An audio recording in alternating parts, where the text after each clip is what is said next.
Bob, this is Attorney Vincent Davis. Are you there? Yes, I am. Did you have a story to tell or a question to ask? Oh, I have a story to tell you.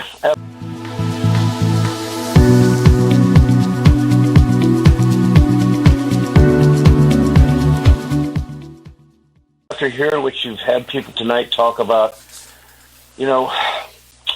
Children Protection Services, CPS, has been a nightmare in my life for 5 years. And it's one of those things that in your life, you go through life supposedly believing in the government and they're going to help you. You supposedly believe in your police. You supposedly believe in social services. But boy, was I wrong. I started right out of the gate being wrongly accused, and I opened my heart to CPS and to the police, thinking that, to be honest and truthful, I had no idea that they'd twist and turn. And after the first couple of days, I could see the writing on the walls, and I started trying to fight them. Of course, if I knew what I knew now, I would have gotten yourself or an attorney like you. I know right now 3 good attorneys like you guys. I should have just spoken to them. If all you listeners out there, never, ever, ever speak to social service or the CPS workers, because they will take that information, twist, and turn around. You don't have to. They need a search warrant. They need a court order. You work off court orders. And they try to bring the police to muscle their way into your lives. And then they'll do nothing more than take the children. Little to believe that this billion-dollar business it's like social services are like child predators. You heard of the slave trade. Well, CPS, it's a slave trade, which is so sad, because I had a perfect loving family. I had a wife, and I had 3 children, and they loved their father. Things. I was just going through an economic disaster, something I had no control over, and because I did that, I got involved with them. They lied. I was on for a year, going every month to court to try to fight this, alleged that I violated a restraining order, which I never did. And under oath, she lied. The social worker lied about my daughter. It was really terrible during the trial. They just lied, and she lied and lied and lied. They talk about supposed to be reunited. I have not seen my daughter since May 2nd, 2015, and I've never once given an opportunity to reunite with her, to do anything with her. And I did everything they told me. I thought it was going to happen. And it ended up where she was so convinced, because they were brainwashing her while they had my daughter, that she could divorce her parents, divorce her brother, her brothers, and change her name and be adopted. And it leaves an empty hole in my heart. And hearing these stories and seeing all these people from just hearing from different places on your show, it's just that I thought it was only in California.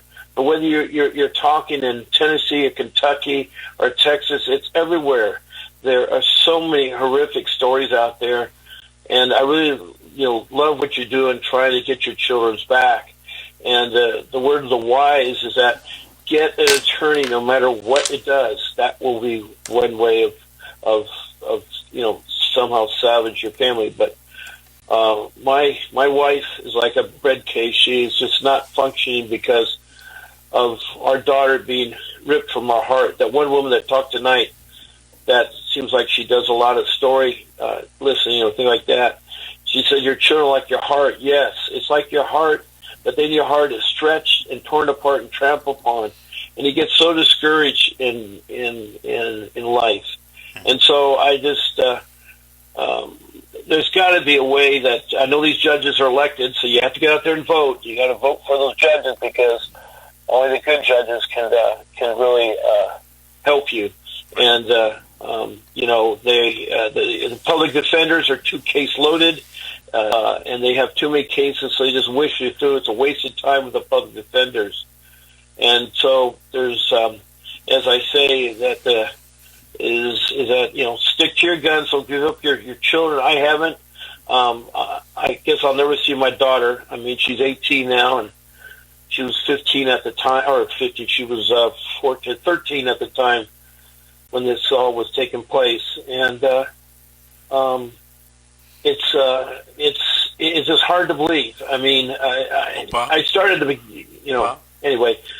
Yes, Vincent. I want to thank you for sharing that story with us. It takes a lot to disclose things, your own feelings and your story. Yeah. I want you to thank you for listening and thank you for telling that story. All right. And keep listening in the future. We appreciate All right. it. All right, let's take one last call for this evening. Armando from California. Armando, do you have a story to tell or a question to ask? Hello, my name is Armando Villa. Me and my fiance, we just recently had to deal with CPS. Story. This just happened, Thursday, babe? Thursday. Our daughter had a seizure at 6 in the morning. We took her to the ER immediately.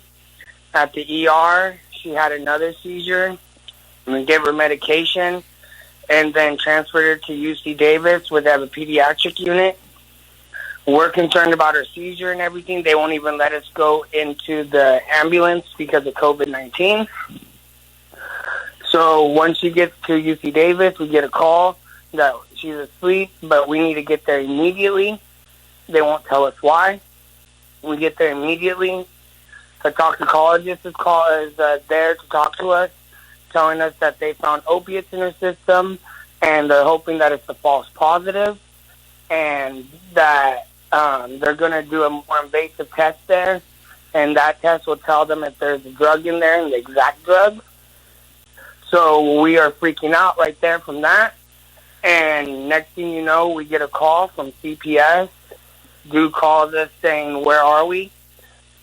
We tell him we're at the hospital. He's like, "Okay, I'll be right there." We are there for about 30 minutes, and the guy, he can't even get in the hospital because of COVID. I completely voluntarily went, got him, brought him up, talked to him. Immediately, we tell him we don't know how this happened. We believe it's false positive. We don't use drugs or anything. We're good people. We've never been in trouble, never been arrested. We have good, we drive a Mercedes. I've owned my own business because of COVID-19 and got shut down. And now I just got a new job as a car salesman. I told him, we're good people, good, hardworking people. You guys can't take our daughter away from us, You don't even know if it's true, if it's a false positive or not. Well, Armando, let me ask you this. Yeah. Did you know that under federal law you can ask for a retest, and if they don't retest it, it can't be used against you in your case? And we did. Uh-huh. And the retest at Woodland came up positive again, but the test at UC Davis came up negative. Well, which was and first? Woodland's test is not an invasive test. It doesn't tell you the exact drug. Which test other was medications first, can cause a false positive. Armando, which test was first, Davis or Woodland? Woodland. Okay, and then you were retested at Davis, and it came back negative. Negative, and they tested for every type of opioid. Okay, so hold on a second. Armando, we're running out of time this evening. I want to give you my phone number, 888-888-6582. Hold on. Keep going. 888-888-6582. Give me a call tomorrow. I know it's Sunday after 11, and my service or my person working will try to set up an appointment for you. Armando, thank you for calling. Keep listening, and maybe in a couple weeks you'll give us an update on what's happening. This has been The Secret, How to Fight Child Protective Services and Win. We will see you next week on the radio.